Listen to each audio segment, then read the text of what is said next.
After the near-universal acclaim lavished on the first 2 seasons of The White Lotus, it seems fair to say that Season 3 has met a cooler reception. One of the criticisms has been that the show has opened up numerous avenues of potential conflict, only to seemingly, temporarily, close them off again.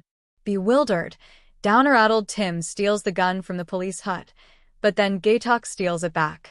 Simmering, fixated Rick goes to Bangkok on a revenge mission, but then bottles it and hits the town with Frank instead.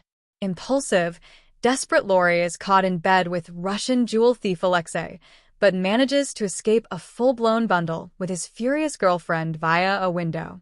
Let's just say there's been a lot of prologue. However, this slow burn does have one big advantage.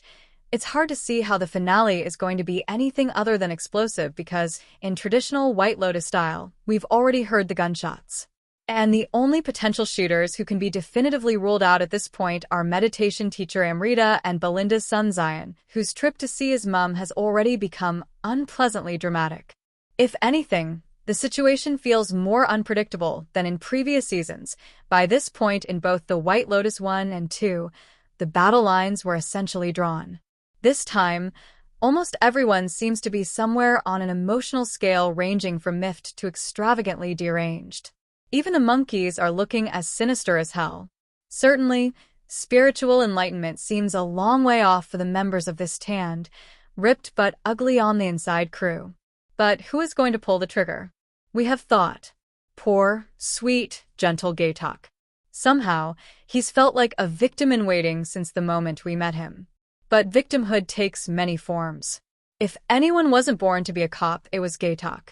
But nevertheless, with the policing of the resort becoming more proactive, the gun back in the office drawer and his correct identification of the sketchy Russians as the jewelry thieves at the Muay Thai fight, it's clear he's going to be forced into dramatic action.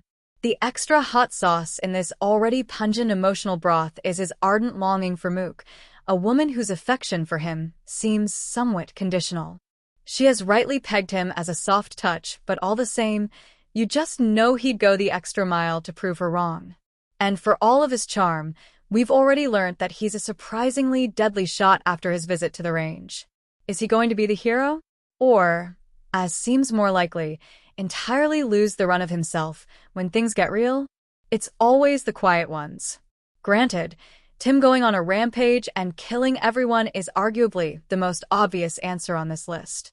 For 7 episodes straight, the financially troubled Ratliff patriarch has been simmering like a kettle on the stove about to go off. And there's only so much lorazepam one man can take. He's been fantasizing about it all along.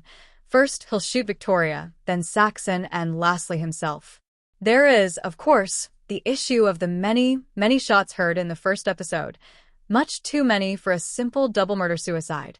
But obviously, Tim wouldn't stop at just 3. He'd have to kill Piper and Lovelorn, too, lest they have to live out the rest of their lives parentless and penniless.